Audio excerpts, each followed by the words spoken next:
Pero se podría dictar estado de sitio. Esto hablamos con un profesional en derecho. Dictar estado de sitio es la salida. Ya no se llama estado de sitio, vamos, yo soy de la vieja escuela, por eso lo menciono. Se habla de estado de excepción. La acepción correcta de un estado de excepción que implica, pregunta que la trasladamos al doctor Benjamín Guzmán. Doctor, gracias por estar una vez más con Postdata. ¿Qué significa estado de excepción? Un grato saludo, licenciado, a usted y a su audiencia. Bueno, pues mire, un estado de excepción es la suspensión temporal de determinados derechos. Y me explico. Y nótese que un estado de excepción tiene un control de constitucionalidad y de convencionalidad. A partir del artículo 410 de nuestra Constitución, nosotros, como lo conocemos los abogados, el bloque de constitucionalidad, pues estamos sujetos a cierta normativa, si cabe el término, de rango internacional. Y a partir de ahí, ya la Convención de Derechos Humanos, la propia ONU, a partir de su artículo 4, la Convención de Derechos Humanos, a partir de su artículo 27, regulan lo que significa un estado de excepción. Y todo esto ha sido rescatado en el texto del 137 al 139 de nuestra Constitución Política del Estado, que básicamente de manera categórica establece que de acuerdo a las circunstancias o a la coyuntura, ya sea social o sanitaria, como lo que pasó también en el periodo de la pandemia, se pueden suspender de manera temporal y de manera proporcional ciertos derechos. Por ejemplo, en el caso concreto, a título de derecho a protesta se maneja el bloqueo, el golpe, la amenaza, la intimidación, derecho a la protesta. Perfecto, es un derecho reconocido desde desde el propio contexto internacional vinculado a la OIT, a la Organización Internacional de los Trabajadores.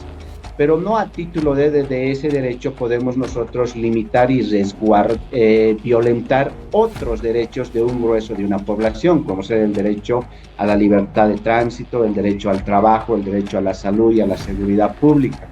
En ese orden de cosas, muchos autores dicen hasta que un estado de excepción podría ser considerada como una especie de legítima defensa a esos derechos vulnerados.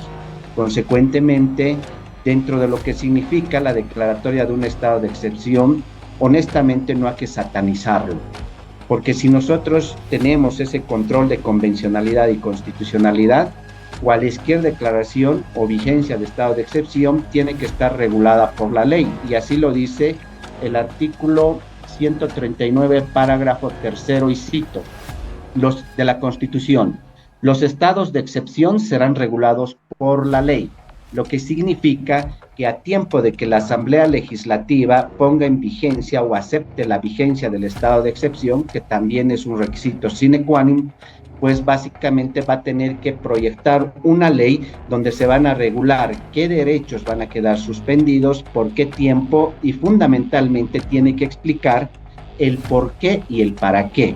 Consecuentemente, un estado de excepción resulta ser un mecanismo de protección de algunos otros derechos que están siendo lesionados y vulnerados en determinada coyuntura.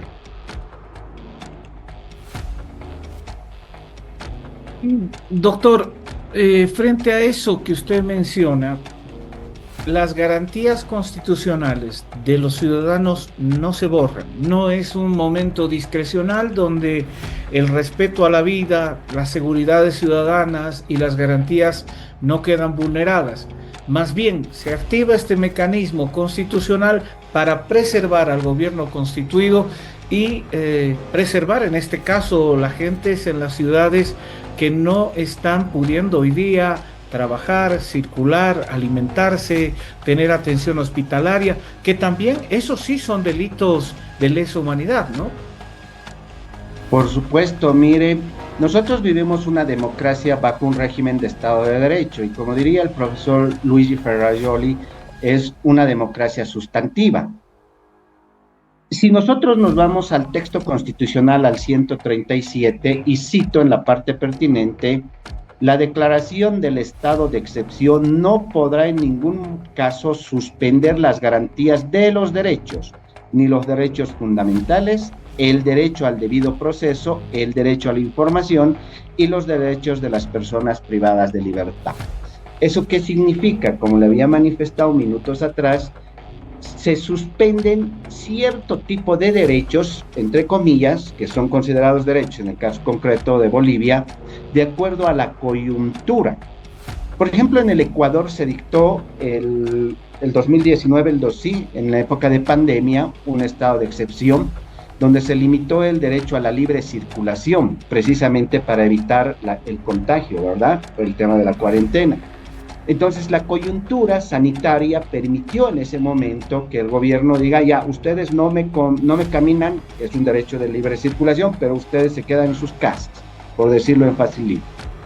En el caso de Bolivia, estamos a título del ejercicio del derecho a la protesta, se está viviendo una suerte de violación, de violentación o de secuestro al derecho al libre tránsito.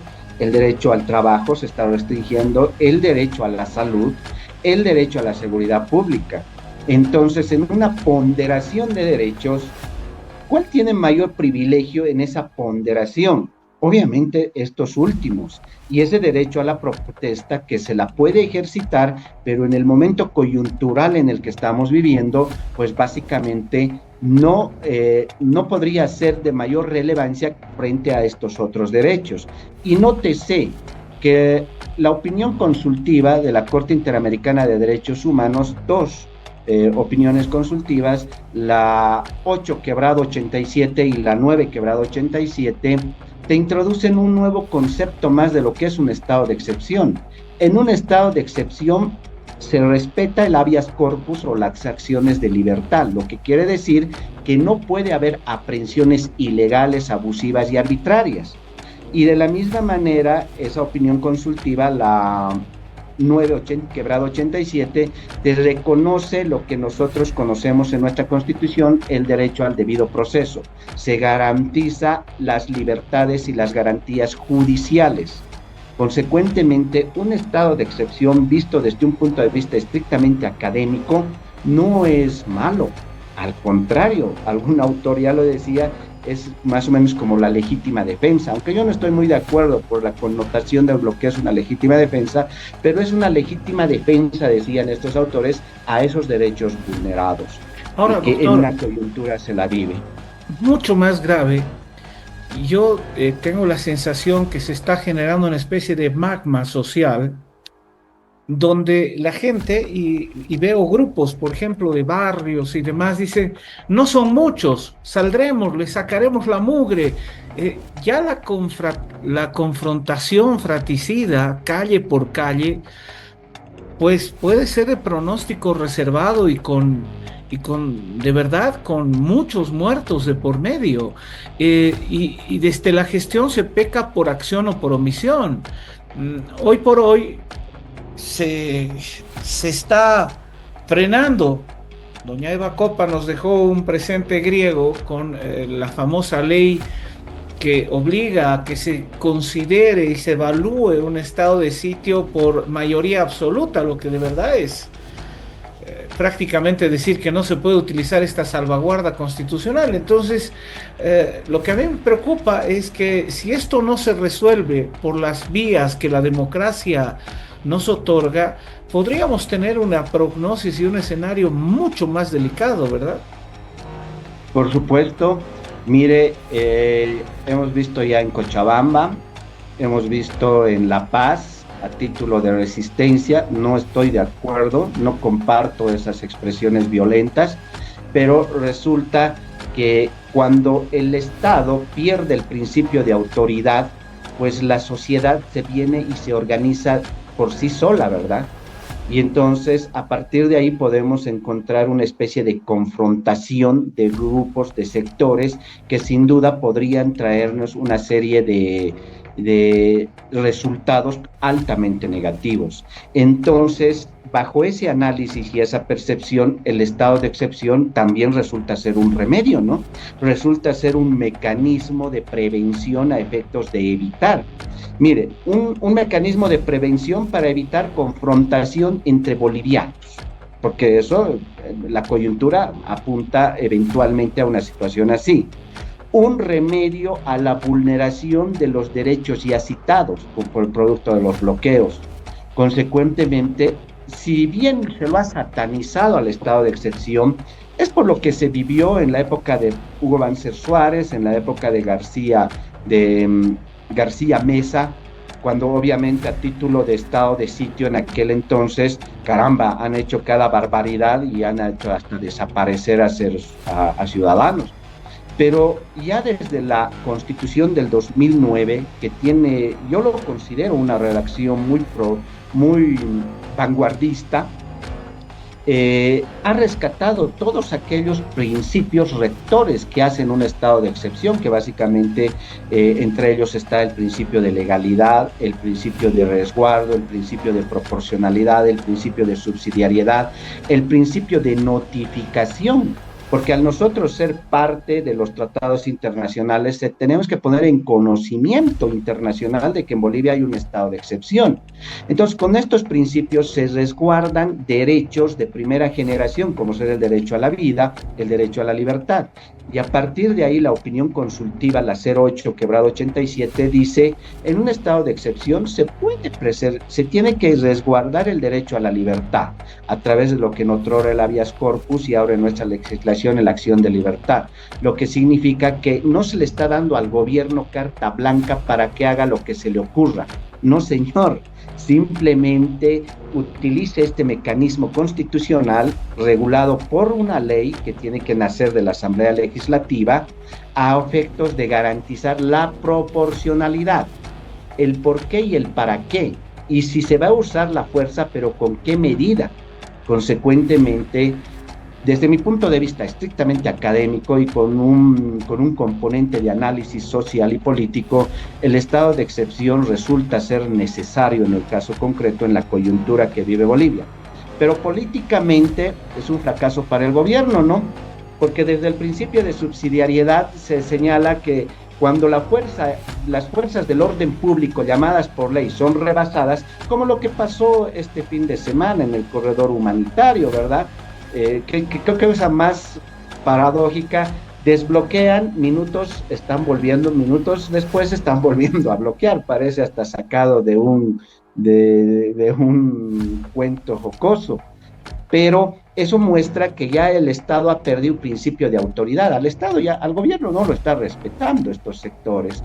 Entonces, a partir de ahí, el estado de excepción se convierte en el remedio y, sin duda alguna, en una previsión a futuro para evitar confrontación entre bolivianos. Por lo que satanizar un estado de excepción no es coherente, racionalmente no es aceptable, y lo que hizo la señora Eva Copas sin duda alguna fue una cuestión estrictamente política, que esperemos esta Asamblea Legislativa le ponga un remedio.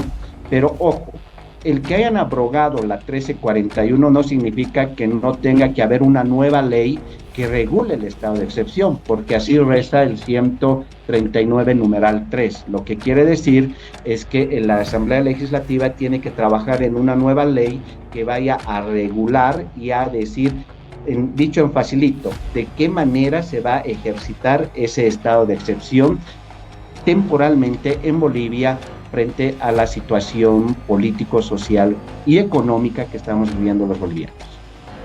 Doctor, creo que volver a derecho. Hemos perdido la fuerza de la Constitución. No solo que hemos perdido el respeto por la vida y el respeto por el otro, hemos exacerbado el racismo, que también está prohibido constitucionalmente. Hemos exacerbado los derechos, entre comillas, del pueblo, y a través de la palabra pueblo se esconden un abanico de... Nosotros también somos pueblo. Los que vivimos en Oruro, en La Paz, en Cochabamba, somos pueblo.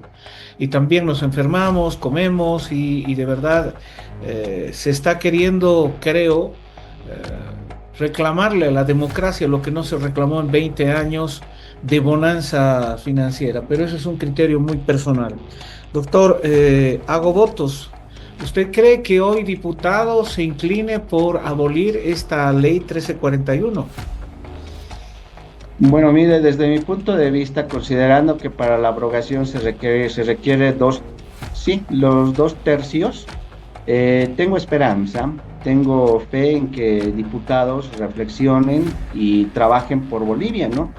Básicamente están para eso. Y es necesario que en revisión, como Cámara Revisora, ah, aprueben ese proyecto de ley que ya senadores sacó el día de ayer, pero también es obligación de ellos, de toda la Asamblea, trabajar en un nuevo proyecto para el estado de excepción que eventualmente podría solicitar o podría decretar el gobierno.